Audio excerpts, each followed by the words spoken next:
मंगलमूर्ति सद्गुरु मिलवै सर्वाधा।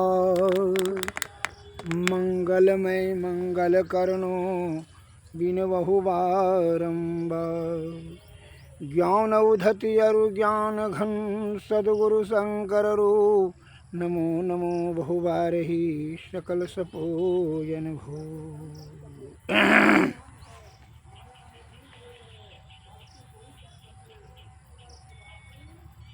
जिस पर जाकर सत्य सनेहु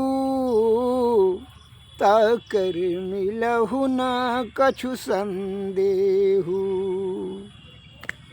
जिस पर जिसका सत्य स्नेह है कोई संदेह नहीं है उसको उस चीज में प्राप्ति होगा। दृढ़ संकल्प है जिसको ईश्वर प्राप्त करने के लिए दृढ़ संकल्प है, शुद्धचित आत्मा है, अवश्य उसको मिलेगा। जो विषय प्राप्त करने के लिए ध्यान है उसको विषय मिलेगा। जो प्राप्त करने के लिए निश्चिंत भाव से दृढ़तापूर्वक कार्यरत है, प्राप्त करने के लिए इच्छुक है, उसको वह चीज़ प्राप्त होगा। अज्ञानता के कारण से मनुष्य विषय में ही सुख खोजने लगता है। उसका दुर्गति यह होता है कि यह जीव आत्मा को बड़ी भीषण वेदना होती है। अतः सद्बुद्धि से यह जीव आत्मा को परम गति अर्थात परम आत्मा प्राप्त करने के लिए ही हमेशा सदैव प्रयत्नशील रहना चाहिए। यही संत महात्माओं ज्ञानियों ध्यानियों का प्रवचन के माध्यम से प्रेरणा देते हुए आ रहे हैं हम लोगों को। एक में लघु कथा। अकबर बादशाह जो है दिन भर का यात्रा करने के लिए निकले बाहर। अब नमाज पढ़ने का समय आ गया तो रास्ते में ही चादर बिछा करके नमाज पढ़ने लगे अकबर ने। और उधर से एक महिला, एक स्त्री जो उसका पति 2 दिन से गुम हो गया था, वह खोजने के लिए निकली थी।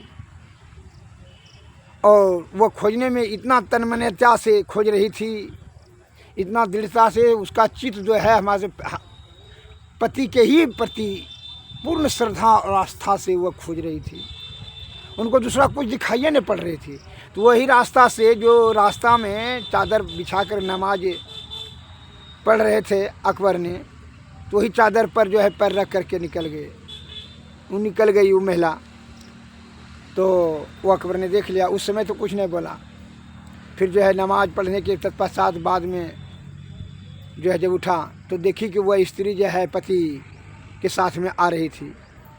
खोज करके उधर जंगल से पति के साथ में आ रही थी। अकबर ने उसको रोक करके पूछा कि तुमको दिखाई नहीं पड़ा कि जब हम नमाज पढ़ रहे थे तो तुम जो है वो कपड़ा पर जो है लात धर करके पैर धर करके चली गई। तब जो है वह बोलती है, हे राजन, हम तो साधारण महिला हैं, तो साधारण अपना पति के प्रेम में इस प्रकार इस कदर हम बेचैन और व्याकुल थे कि हमको दूसरा कुछ दिखाई नहीं पड़ा। पति का ही हम हमेशा स्मरण रखते थे, दिल दिमाग में पति ही हमको छाया हुआ है। लेकिन आप जब ईश्वर का, अल्लाह का जब स्मरण कर रहे थे, याद कर रहे थे, तो आपका ध्यान चादर पर था। इसका मतलब ईश्वर के पर, अल्लाह के ऊपर ध्यान आपका नहीं था। तो आप क्या, तो वो स्त्री ने दोहे में बताई है कि नर रांची सूझी नहीं तुम कस लाख्यो सुजान। कुरान पढ़त बौरे भये नहीं रज्जो रहमान। मैं तो अपने पति देव की खोज में गुम हो चुकी थी, जिससे मुझे कुछ सूझा नहीं, परंतु तुम तो प्रभु भजन में लीन थे। तुमने मुझे कैसे देख लिया? मालूम होता है कि कुरान ही पढ़ पढ़ करके तू बौरा गया है। भगवान में अभी प्रीति नहीं हुई है। अकबर यह उत्तर सुनकर के अवाक रह गया और बतलाया जाता है कि वे अक्सर लंबा श्वास लेकर यही दोहा बार बार दोहराया करते थे।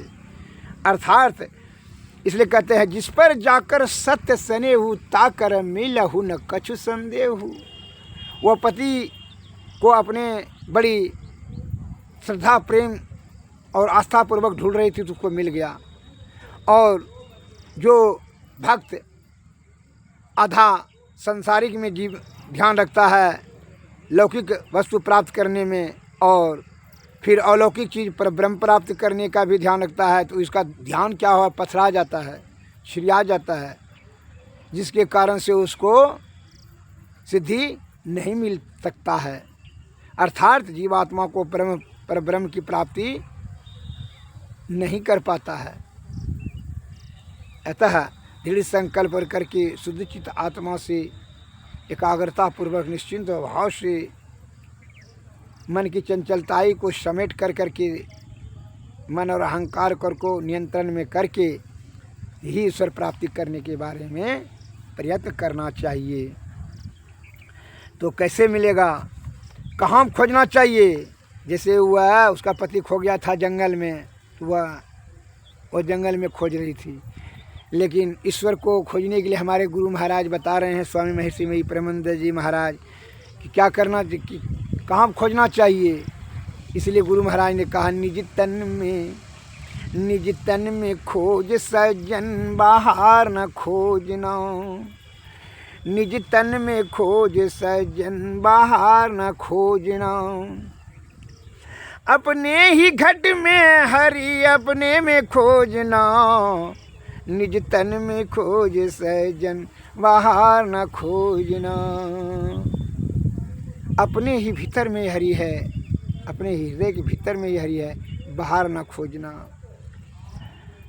दो नैन नजर जोड़ के, दोनों नैन के नज़र को जोड़ करके यहाँ एक धार बनाना, बीच बिंदु पर ध्यान, दोनों नेत्र के किरण को बिंदु पर स्थिर करना, मैंने एक धार बनाना। दो नैन जोड़ी कर, दो नैन नजर जोड़ी के एक नोक बना के, अंतर में देख सुन सुन अंतर में खोजना, तिल द्वार तक के सीधे सूरत को खींच लो, अनहद धुनों को सुन सुन चढ़ चढ़ के खोजना, बजती है 5 नौबतें सुन एक एक को, प्रीति एक पे चढ़ी जाए के निज नाह खोजना, निज तन में खोज सजन बाहर न खोजना, अपने ही घट में हरि है अपने में खोजना। पंचम बजे धुर घर से जहाँ आप विराजे, गुरु की कृपा से मही तहीं पहुँची खोजना, निज तन में खोज सजन बाहर न खोजना, अपने ही घट में है हरि अपने में खोजना, निज तन में खोज सजन बाहर न खोजना। अर्थात अपने ही भीतर में हरि है, वहीं खोजने के लिए बता रहे हैं। वो ध्यान अवस्था में अर्थात अनहदनाथ पर जब सूरत शब्द योग जाएगा, ये सूरत ध्यान जाएगा तो वहाँ जो है ध्वनि जो स्वयं शब्द है वह सुनाई पड़ेगा, साफ स्पष्ट सुनाई पड़ेगा आपको। यह शब्द वहाँ छिन्न हो जाएगा, मन कर्म वचन सब लय हो जाएगा, पाप संताप रोग सब उसमें जो है जल के राख हो जाएगा। सूरत शब्द जब अनहदनाथ पर जाएंगे, इसलिए बोल रहे हैं कि भीतर में ही खोजो, कहीं खोजने का जरूरत नहीं है। लेकिन कहता है जब ध्यान करने के लिए बैठते हैं तो इंगला पिंगला में घुस करके चला जाता है, यह जीवात्मा इधर उधर ध्यान भटकने लगता है, इसलिए सही मंजिल नहीं प्राप्त होता है। तो यह आदत धीरे धीरे लगाने से ही प्राप्त होगा। अतः कहने का तात्पर्य है कि मन की शुद्धि करने के लिए मन और अहंकार पर पूर्ण नियंत्रण करें, तभी जो है चित्त और बुद्धि आपकी जागृत होगी, तभी आपका कार्य सिद्ध होगा। अन्यथा आपका जब ध्यान सूरत अस्थिर नहीं रहेगा तो मन के बहकावे में विषय्य की ओर जाएगा। मैं एक लघु कथा और बता देता हूँ। एक वेश्या थी और वेश्या के जस्ट कुछ दूरी पर, बहुत कम दूरी पर साधु का भी कुटिया था, जो कि साधु महाराज उसमें तपस्या भजन कीर्तन करते थे। तो साधु का ध्यान हमेशा वेश्या पर रहता कि वेश्या कितना सुंदर है, उससे स्पर्श आलिंगन करने के बारे में हमेशा चिंतन मनन करते रहता था और मुँह से खाली भजन करता था। और वेश्या का ध्यान सूरत सदैव साधु के सुकार्य पर था। वह यह मन में, आत्मा में हमेशा विचार करती रहती थी कि साधु कितना मस्त है, हम कितना पापिन हैं जो कि यह कुकर्म कर रहे हैं पेट भरने के लिए। साधु कितना मस्त है कि जो है सत्संग भजन ईश्वर प्राप्ति करने के बारे में सदैव वो लगे हुए हैं। हे भगवान, हमको कैसे ईश्वर प्राप्त मिले? यह जो है मलमूत्र कप पसीना ढोने वाला शरीर लेकर के हम यहाँ पाप वाला कार्य में उतर गए हैं, इससे मुक्ति कैसे मिले? सदैव यह साधु के प्रति ध्यान रखती थी। अब जो है एक दिन समय आया कि वेश्या जो है वह शरीर को परित्याग किया, सोझे बैकुंठ में चली गई। और वह जो महात्मा जी जब देह का त्याग किया वह नरक में चला गया। उसका कारण जब धर्मराज साहब से पूछा, धर्मराज जी हम जब रोज साधु हम ब्रह्मचर्य का पालन कर करके हम जो है ना 30-40 वर्ष से जो है सत्संग भजन किए, तो हमको नरक, उसको वेश्या को बैकुंठ, उसका क्या कारण है? उसका क्या कारण है? इसका यही कारण है कि तुम सदैव वेश्या का ही चिंतन मनन करते रहता था, खाली मुँह से शब्द बोलता था, हरे राम हे भगवान कहने से नहीं होगा। आपका तुम्हारा सूरत हमेशा वेश्या के प्रति था, उसी में तुम आनंद खोज रहा था। और वेश्या का यह है सूरत हमेशा तुम्हारे प्रति था, तुम्हारे सुकर्म के प्रति, कि वह कितना सुकार्य काम करते हैं, कितना खुशी है, आनंद है, मस्त है। उनको मुक्ति इसीलिए मिला, उनका हृदय पवित्र हो गया। अतः जिसका सोच शुद्ध विचार भाव शुद्ध हो जाता है, उनको रोग शोक संताप विषय आदि सभी दुखों से उसकी निवृत्ति हो जाती है। अतः उस पर ईश्वर साक्षात परब्रह्म प्रसन्न हो जाते हैं, खुश हो जाते हैं, उनकी सद्गति निश्चित हो जाती है।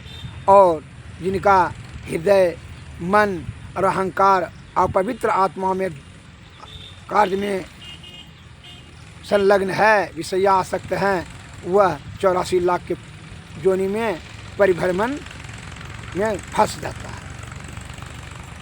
अतः भाव और मन, जीवात्मा चित्त और वृत्ति को जागृत रखें, उसी से कार्य करें, मन और अहंकार पर नियंत्रण रखें, तभी शुद्ध चित्त आत्मा से सद्गुरु के शरण में जाए, सतोगुण में सदाचार का पालन करें, तभी जो है सत्संग भजन करें, तभी आपका कार्य सिद्ध होगा। अर्थात जीवात्मा को परब्रह्म आत्मा में मिलाने का आप सक्षम हो जाएंगे।